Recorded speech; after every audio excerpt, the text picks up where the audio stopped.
A todos na paz do Senhor Jesus. Amém.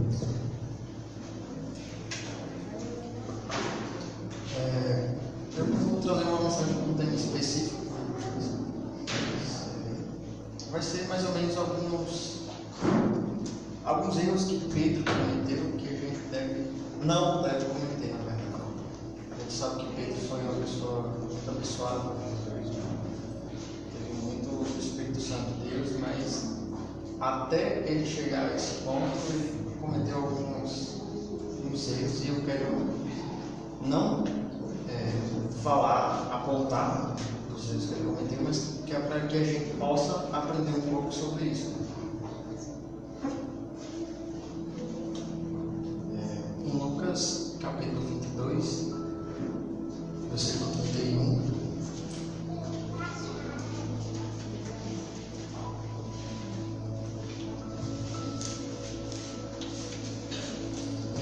Eu vou citando alguns versículos, né? Sempre que eu for ler, não vai ser preciso ficar abrindo a Bíblia, mas caso queira acompanhar, eu vou falar.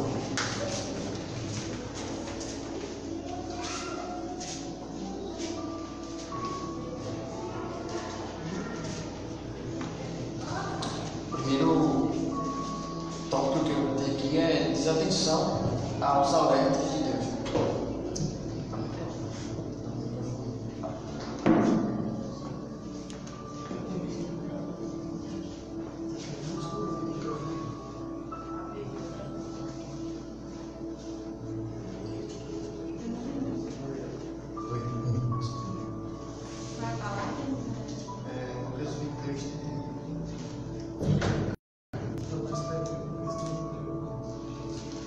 Jesus disse assim: Simão, eis que Satanás vos pediu para se andar como trigo, ou moer, como trigo. Mas eu roguei para ti, que a tua fé não desfaleça, e tu, quando se converteres, confirma os teus irmãos. Algumas palavras vai falar, algumas traduções vão falar, quando vocês se converterem, você ensina os seus irmãos.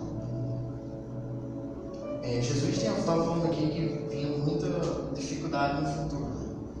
Pedro ia enfrentar algumas dificuldades e que ele tivesse cuidado sobre isso, que ele não vacilasse sobre isso.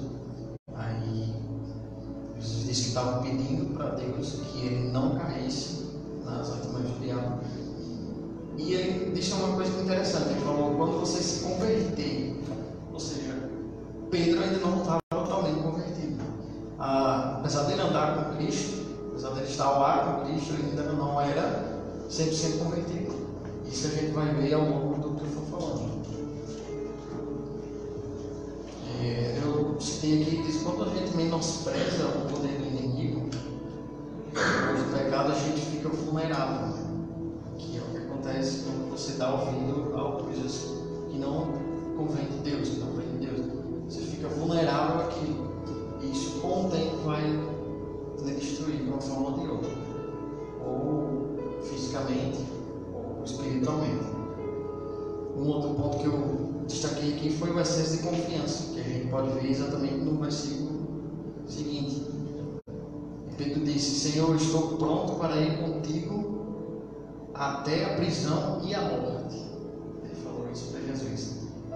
Se a gente for ver em Mateus 26, 33, ele vai falar mais ou menos assim: ainda que todos esses aí que estão com a gente te neguem, eu não vou fazer isso.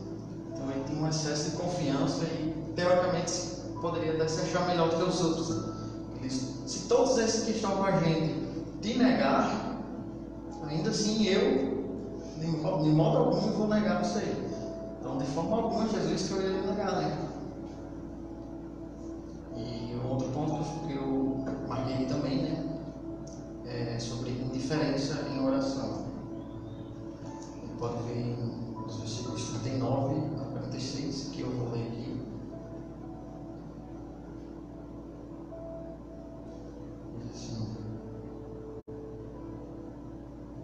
Então, acompanhando os seus discípulos, Jesus foi, como de costume, ao Monte das Oliveiras. Ao chegar lá, ele disse: orem para que vocês não caiam em tentação. Mais uma vez ele falava para os discípulos terem cuidado sobre isso, né?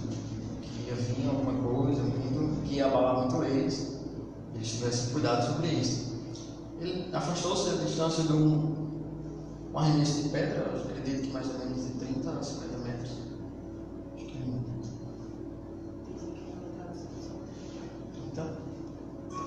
30 metros. E ajoelhou-se para orar. Ele disse: Pai, se quiser, afaste de mim esse caso. Contudo, não seja feita a tua vontade, ou não seja feita a minha vontade, mas a sua. Então apareceu um anjo, fortaleceu, e isso vai. Por fim, ele se levantou. Jesus voltou aos seus discípulos e encontrou eles dormindo. Algumas traduções falam que eles estavam tristes, dormindo, mas essa minha fala que eles estavam cansados. Ele pode estar triste, cansado. Cansado foi tão grande que ficar triste. E ele orou, enfim, porque eles estavam dormindo. Aí Jesus perguntou: vocês estão dormindo por quê? Se levantem e vão orar, porque vocês precisam se fortificar para não ceder à tentação. E a gente vê o cuidado sobre esse ponto, né? Para eles não caíssem em tentação e se fortificassem sempre mais. Mas a gente sabe que orar é uma coisa que a gente deve fazer isso sempre, que é fundamental para qualquer cristão. E em tempos de dificuldade, principalmente em tempos de dificuldade, que a gente deve orar, mas não só nesses tempos. O triste é ver que as pessoas só buscam a Deus exatamente nos tempos de precisão. Como teve a peça aqui, viu que quando está num tempo de felicidade, quando está tudo legalzinho, ninguém quer buscar Jesus ou fazer alguma coisa com Ele, né?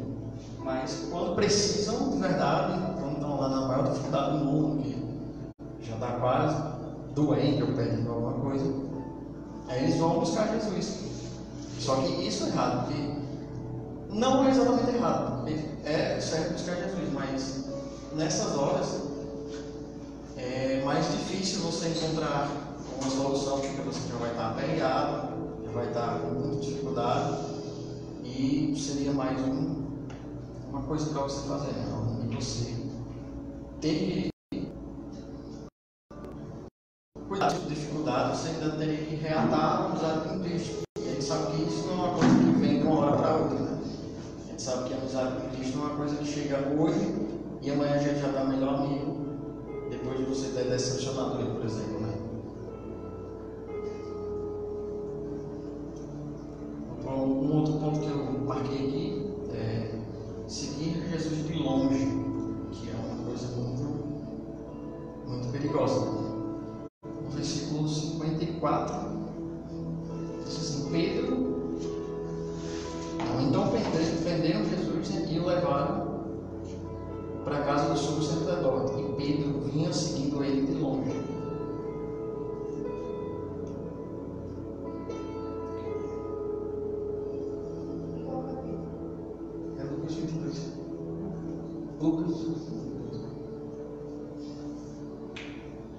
Seguir Jesus de longe é uma coisa que a gente não deve fazer em hipótese alguma. Por quê? Você começa muito animado, né?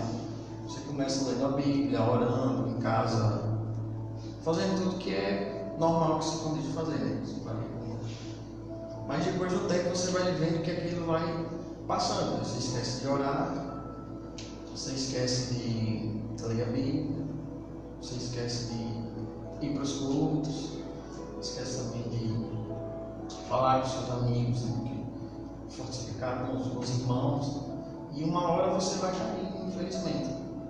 Eu tenho para falar que isso já aconteceu comigo uma vez, e eu não me afastei de Cristo exatamente por misericórdia do Senhor. Mas eu fiz todos esses pontos, e quando eu caí na real, quando eu vi que eu realmente estava fazendo isso, já era assim muito avançado. Já não lia a Bíblia, já não orava como antes. E quando eu vi que eu tinha percebido, quando eu percebi que eu tinha perdido a amizade com Cristo, eu fiquei muito abalado sentimentalmente, porque era uma coisa que eu dizia para mim que eu nunca ia fazer isso. Mas, por confiar em mim, por dizer assim, não, eu sou de uma família cristã, nasci num berço cristão, de forma alguma eu vou deixar que isso aconteça comigo. Mas, infelizmente, aconteceu. Da mesma forma que aconteceu com aquele jovem rico, né? Que ele sabia de todas as coisas, mas ele não tinha realmente a salvação. Ele até foi perguntar, como é que eu faço? Vocês salvam? Jesus disse a ele, deixa tudo aí, vamos seguir. Por ter muita riqueza, não quis, né? Às vezes a gente pensa que por ter alguma coisa, já pode ter salvação em Cristo. Por eu nascer num lar cristão, eu tenho salvação em Jesus. Não funciona bem assim. A gente tem que ter a nossa própria salvação e não a salvação de outras pessoas. Eu pulei um ponto que é tentar lutar com suas próprias armas, né? Armas carnais. Do 47 ao 51. Vou ler.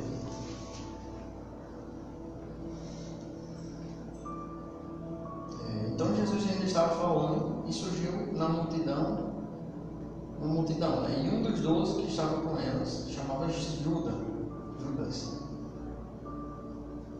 E adiante dela chegou-se Jesus para o beijar. Jesus disse: Judas, com um beijo você traz o Filho do Homem? E vendo os que estavam com ele, o que ia suceder, disseram: Jesus, a gente luta ou não luta? E Pedro não esperou nem a resposta dele, né? Sacou a espada. Acredito que ele mirou na cabeça, mas o cara se afastou assim, ainda cortou uma orelha, né? Eu aposto que ele não ia mirar na orelha, o cara que ia prender Jesus. Mas Jesus, na mesma hora, disse: olha, não quero que você se meta, não. Pegou a orelha do cara, colou de volta lá. Mas não, o problema não foi ele querendo defender Jesus. E isso é uma coisa que qualquer um da gente aqui faria. Se viesse alguém para prender por injusta causa, qualquer um faria.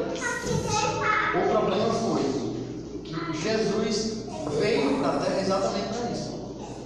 Se a gente for ler o livro de, se não me engano, Isaías, fala que ele viria, ia ser preso, ia ser açoitado, massacrado e crucificado exatamente por nós, para que a gente tivesse essa salvação e liberdade. Ele está falando dele hoje.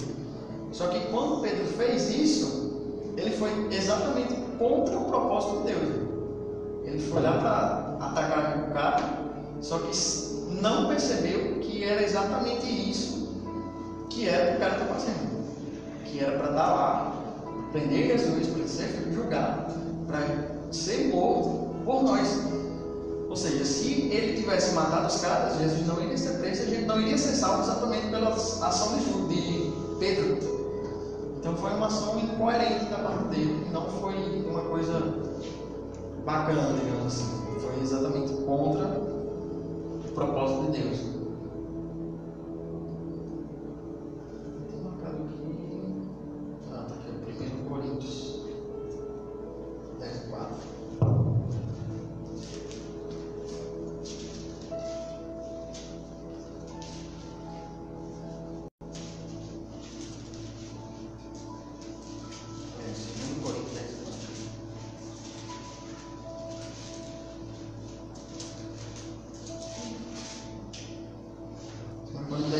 Porque as armas da nossa milícia não são carnais, mas sim poderosas em Deus para destruir todas as fortalezas. E algumas traduções dizem todas as fortalezas de Satanás. Ou seja, espada, murro, alguma arte marcial não iria funcionar se fosse contra Satanás, né? Que era exatamente esse o plano que ele queria. Desde o princípio, ele não queria que Jesus fosse salvo. Não queria que Jesus morresse, tentou ele por diversas vezes para que ele fugisse desse alvo que era nos salvar. E graças a Deus que ele não conseguiu. E hoje a gente está aí salvo pela misericórdia de Deus. Amém.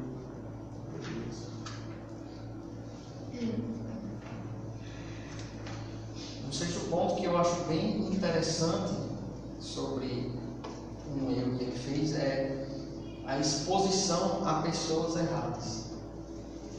Tem uma parte que vou ler agora, que é o versículo 2:55.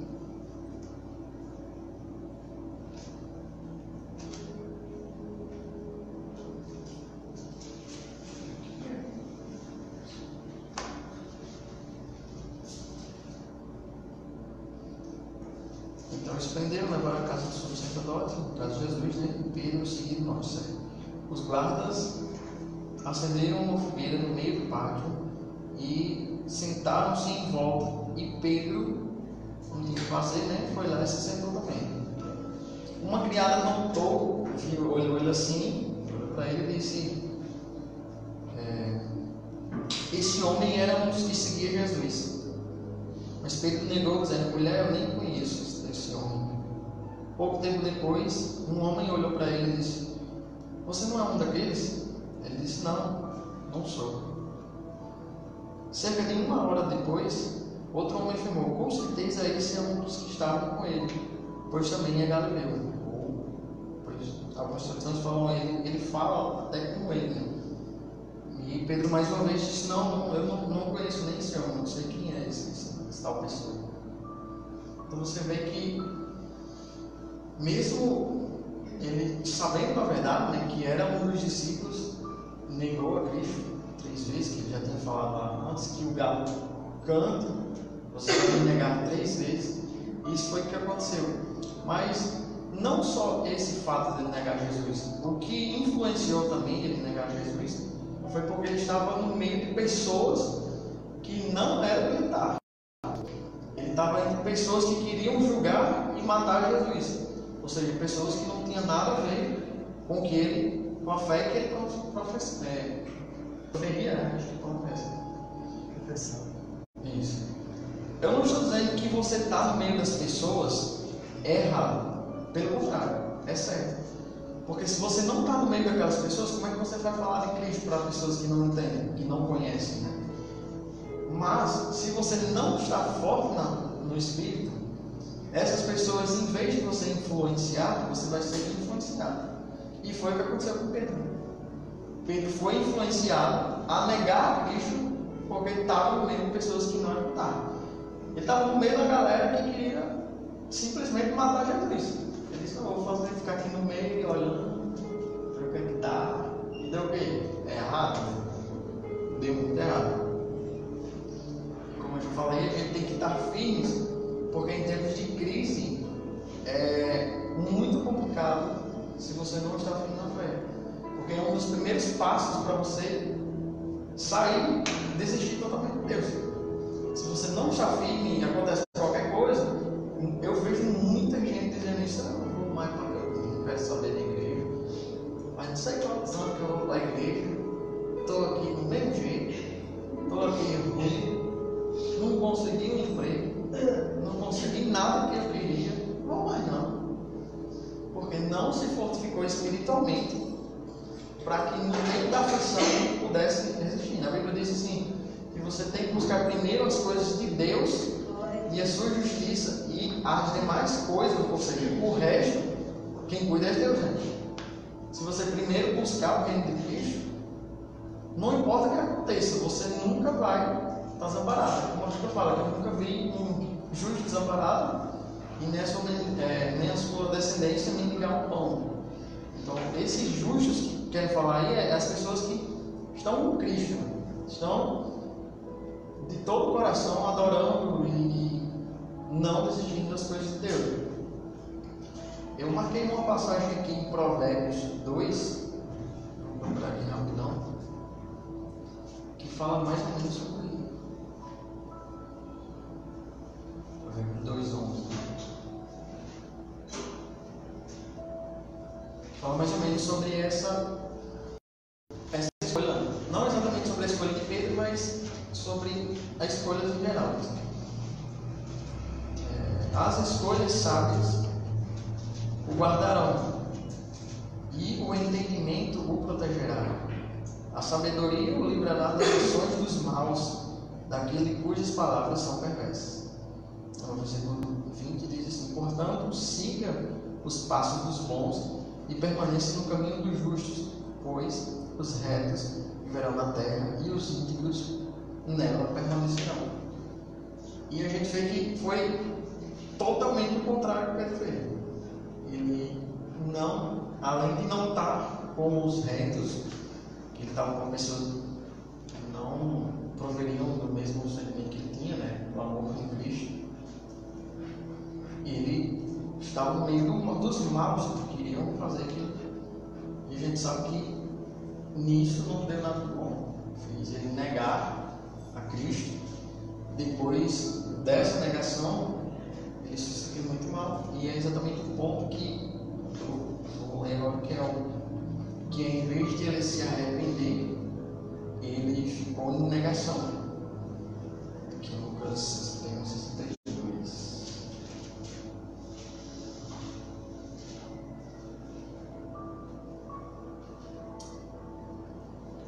Então,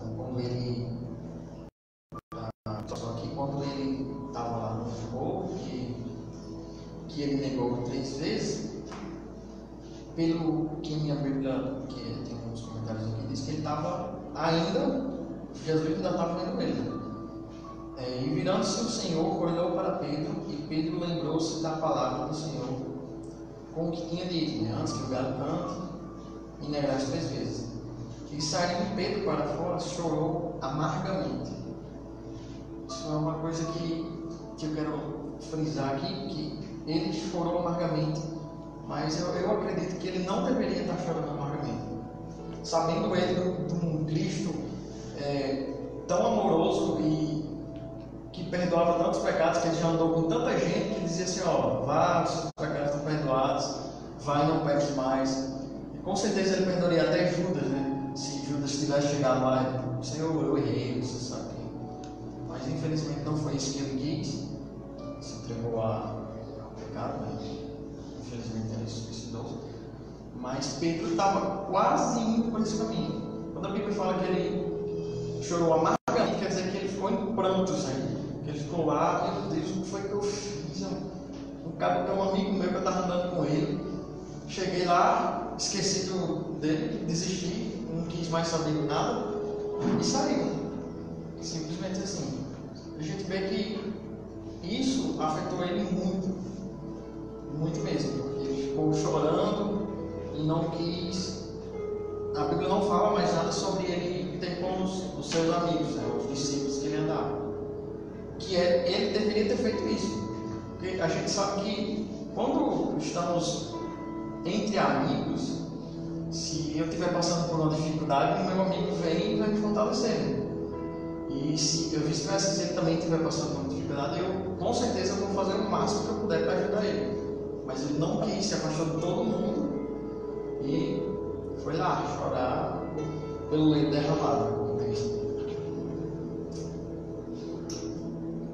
O arrependimento é fruto de uma ação de Deus que nos mostra onde erramos e nos incentiva a mudar. E eu escrevi também que o remorso geralmente vem por acusações. E uma coisa que é bem interessante é que você não muda por remorso. Se você erra num canto, aí diz: errei. Você fica se lamentando por um tempo, mas depois você esquece. E no futuro próximo você vai e erra exatamente no mesmo canto que você errou antes, porque você não teve um arrependimento verdadeiro. A Bíblia diz que quem quer se arrepender de verdade, ele deixa de fazer as coisas que estava fazendo. Quem se arrependeu de verdade. E eu não sei se foi o caso de Pedro, mas eu frisei isso aqui porque eu estava lembrando na hora. Essa é uma palavra que realmente me tocou, porque muitas vezes já errei e no mesmo lugar que eu tinha errado, voltei depois de alguns anos, fiz a mesma coisa. Fiquei: ué, de novo. Eu achei bem interessante que a gente deve olhar sobre esse ponto aí, né? Que a gente não deve estar errando no mesmo canto. A gente tem que aprender com os nossos erros e continuar seguindo para o alvo, né, que é Cristo. Então, depois de tudo isso, de todo esse rebuliço que Pedro negou Jesus, que se arrependeu, ficou triste, já o que aconteceu, ele teve uma conversa com Cristo. E essa conversa, eu acredito que foi onde se iniciou a transformação dele. Se a gente for ver em João 21, e 15 ao 17, ele tem uma conversa bem interessante com Jesus. Jesus aqui ele já tinha ressuscitado, né? Ele estava aparecendo de novo para os seus discípulos, já tinha aparecido algumas vezes. Aqui estava Pedro, João e uma galera lá. Aí eles foram pescar à noite. Você disse, eu vou pescar ali, e os caras foram também. Aí juntou a galera e foi, né? Passaram a noite todinha, mas não pegaram nada. Nada, foram longe, voltaram, não pegaram nada. Aí de manhã eles se encontraram com Jesus, mas não sabiam que era Jesus. Jesus sabia que ele não tinha pegado nada. Ele perguntou assim, e aí? Pegaram o que aí? Nada. Só que eles não sabiam que era Jesus, né? Passou a noite toda e não pegou nada. Aí ele disse assim, uma coisa você faz o seguinte, jogue a rede do lado direito. Eu sinceramente não jogava não. Que eu disse, meu irmão, passei a noite toda rebolando pra cima e para baixo, rede, e ficava vindo aqui dizer que eu era. Mas os caras tiveram fé, graças a Deus, que os caras eram de fé. Rebolaram. A Bíblia diz que eles pegaram 153, se não me engano, grandes peixes. Era tanto peixe que eles não conseguiram nem puxar a rede. Daí João viu e disse, isso aí é Jesus. Aí depois que Pedro foi se ligar que era Jesus mesmo, aí estava nu, se vestiu, pulou dentro do lado, não sei lá o que era. Quando passou essa parte toda, Jesus foi conversar com o pessoal, né? Fez um churrasco lá, botou um pãozinho, um peixe. Aí depois ele disse assim, Pedro, vem aqui que eu quero conversar um negócio com você. Aí é exatamente aonde entra o versículo 15 do capítulo 21, diz assim. Depois da ressurreição, Jesus perguntou a Simão, filho de João, você me ama mais do que todos esses outros? Aí Pedro disse, né? Claro, Senhor, você sabe que eu amo mais do que todos. Aí ele disse, então alimenta os meus cordeiros. E Jesus disse de novo, né, pela segunda vez, Simão, filho de João, você me ama mais do que esses caras aí? Aí Pedro disse, sim, Senhor, você sabe que eu amo você mais do que todos. Aí ele falou, então cuida das minhas ovelhas. Pela terceira vez, Jesus perguntou, né? Simão, filho de João, você me ama mais do que todos? E dessa vez Pedro ficou triste, porque Jesus fez uma pergunta pela terceira vez. Mas mesmo assim ele ainda disse, sim, Senhor, eu amo você mais do que todos. A gente pode ver esses versículos aqui em duas formas diferentes.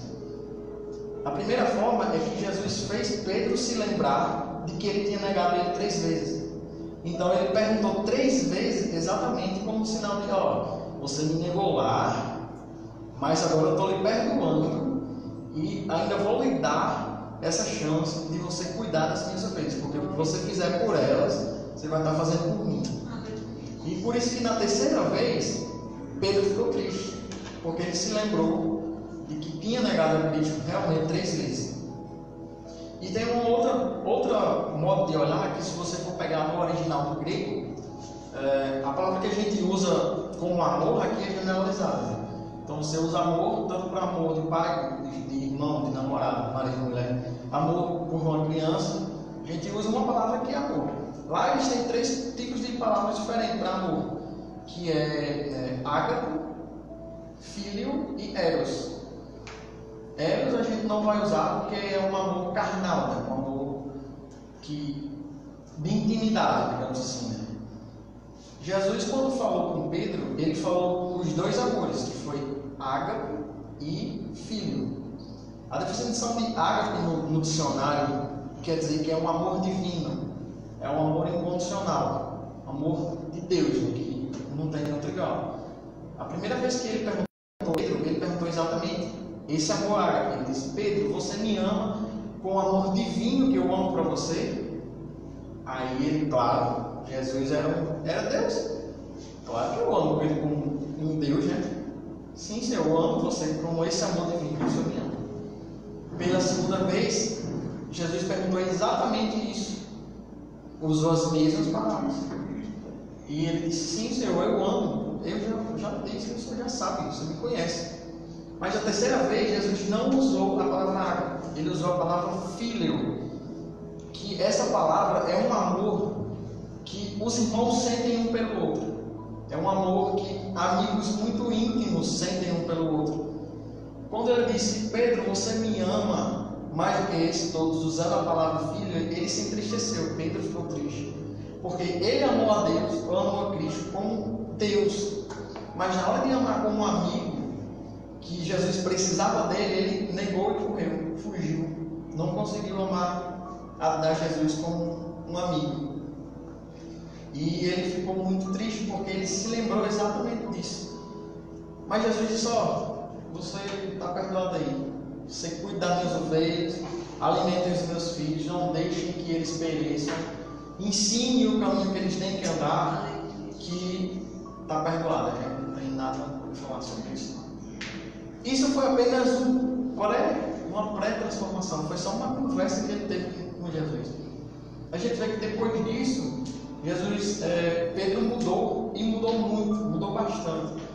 É tanto que, se você for pegar o livro de Atos, a maioria das coisas que tem lá, que foram feitas nos livros de Atos, bem no começo, foi Pedro. Pedro que estava totalmente transformado. E eu até escrevi aqui, ó, esse encontro mudou a vida de Pedro para sempre. A partir desse confronto, ele decidiu amar Jesus verdadeiramente.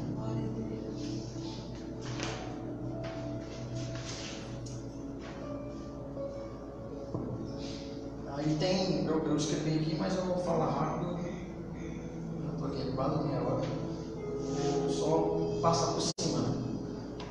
Que Jesus já tinha voltado para o céu, mas antes dele ir, ele disse assim: ó, vocês fiquem aqui em Jerusalém até que eu volte, ou até que a minha promessa se cumpra, que na verdade era a promessa do Espírito Santo. Ele disse que ia derramar o Espírito Santo. Ninguém nunca tinha ouvido falar que era o Espírito Santo naquele tempo. E ele disse: ó, vou derramar o Espírito Santo em vocês, para que vocês sejam cheios do Espírito Santo de uma forma tão grande que as pessoas olhem e já mudem de vida já na mesma hora. E é exatamente o que acontece lá no dia de Pentecostes, né? No dia de Pentecostes, quando desceu o Espírito Santo, que todo mundo viu aquilo, nunca tinha visto, que eram... A Bíblia fala que era como labaredas de fogo, que andava assim, ele estava assim, e os bichos voando aqui, os labaredas de fogo, fosse assim, né? Que era voando, alguém passa agora. E eles foram tão cheios do Espírito Santo que, por exemplo, se alguém estivesse falando um idioma e outra pessoa fosse de outro país, ele ia entender o idioma que a pessoa estava falando lá, porque o Espírito Santo traduzia aquilo para eles. É tanto que eles disseram assim: acho que esses caras são, sei lá, né? Estão falando como louco, porque eles estão falando um idioma, eles são lá da Arábia Saudita e eu sendo aqui do Brasil, estou entendendo tudo que ele está dizendo, mas era o agir do Espírito Santo na vida das pessoas. A Bíblia fala que nesse dia, Pedro, tão cheio do Espírito Santo, ele se levantou e pregou para todas as pessoas. E da primeira vez que Pedro pregou para pessoas, sendo direcionado pelo Espírito Santo, quase 3.000 pessoas foram salvas com uma pregação que ele deu. A gente vê a partir daí que o Espírito Santo estava começando a agir na vida dele, né? Começando a dar uma direção na vida de Pedro. Depois disso aconteceu algumas coisas, ele foi passando, mostrando que a vida dele tinha mudado mesmo, que ele agora estava um homem de oração, sempre ia nos templos, orava, buscava Deus sempre mais. E em uma dessas passagens, ele tinha um cara pedindo esmola, né? Aí disse assim: deu uma esmolinha aí. Disse a Bíblia, fala que Pedro estava cheio do Espírito Santo e disse: olha, eu não tenho prata, não tenho ouro, não tenho nada, mas o que eu tenho eu vou lhe dar agora. em nome de Jesus, o Nazareno, você se levante e ande. Aí a Bíblia fala que ele pegou na mão dele lá e levantou. O que mostra que a gente não deve agir só por palavras. O que mostra que o Espírito Santo, ele não move uma pessoa só por palavras. Sim, palavras funcionam, palavras é importante, mas não só isso. Não adianta você estar só postando história de cada dia, né? Hoje eu já postei meu versículo. Tem que agir, tem que dar a mão para pessoas que precisam, porque é assim que Jesus trabalha, é assim que o Espírito Santo trabalha. Não só com palavras, mas com obras, né? E depois disso, eles juntam a galera lá, né? Juntam aquela monte de gente, fez um tumulto para todo mundo, chegou os líderes, aí disseram assim: ó, não quero que vocês falem aqui não, vocês não é para estar falando isso aqui não, vocês é para estar falando em outro canto lá. E levaram Pedro exatamente para o local que levaram Jesus para ser julgado, né? O Sinédrio lá. E Pedro estava no canto que ele negou Jesus e agora defendendo exatamente Jesus. Ele disse assim: quer dizer que eu estou sendo julgado aqui porque uma pessoa foi curada? Não, isso não faz sentido. Isso não faz sentido algum, porque eu estava praticando o bem e estou sendo julgado como mal. E a Bíblia fala que juntou uma multidão tão grande e Pedro disse: agora é minha vez. Aproveitou aquela multidão e pregou sobre exatamente o Cristo que tinha sido julgado ali. Diz que da segunda vez que Pedro pregou, quase 5.000 almas aceitaram Cristo. 5.000, então já somando quase 8.000 em 2 vezes que ele pregou. Quantos anos de cristãos a gente não tem e não tem nem 50? Porque eu acho que eu não tenho 10 de pessoas que eu já preguei e aceitou a Cristo. Mas Pedro, em 2 vezes depois de transformar, quase 8.000. Eu diria até que é uma vergonha para nós. Eu já nasci no Evangelho, pessoas que são hoje líderes de tantas igrejas, de tantas coisas, não conseguiram nem 50 pessoas para Cristo. Pedro, em 2 vezes, depois que conversou com Jesus, depois de uma pescada, 8.000. Acho isso incrível. Então, para finalizar, eu queria dizer o seguinte: que independente da pessoa que você é ou da pessoa que você já foi, Cristo não quer importar com isso, né? Não se importa com o seu passado. A partir do momento que você esquece o seu passado e deixa a sua vida ser transformada pelo Espírito Santo. Porque se isso acontecer, a gente vê que Pedro era uma pessoa impulsiva, uma pessoa que não se preocupava muito em oração, uma pessoa que não queria assim, levar a sério nada, estava lá porque Jesus estava, né? Não seguia porque eu seguia o certo. Mas a partir do momento que ele deu lugar ao Espírito Santo de Deus, a partir desse momento, a vida dele se transformou de uma forma tão grande que ele, em apenas 2 pregações, já tirou a galera todinha, fez assim uma multidão, tipo a galera que seguia Jesus. Já podia dizer que era essa daí. Então, como a Bíblia fala, que foi dito ontem aqui na escola bíblica, né, diz que se verdadeiramente o Filho, se vocês forem transformados pelo Filho do Homem, verdadeiramente vocês foram transformados. Ou seja, se Jesus transformou a sua vida, independente do que aconteça, você foi transformado por Cristo. Então você não tem mais nada que perder a partir desse momento, só ganhar, né? Então eu agradeço a oportunidade, assim, um pouco, mas eu trouxe tudo aquilo que eu queria também. Aleluia, Jesus, glória.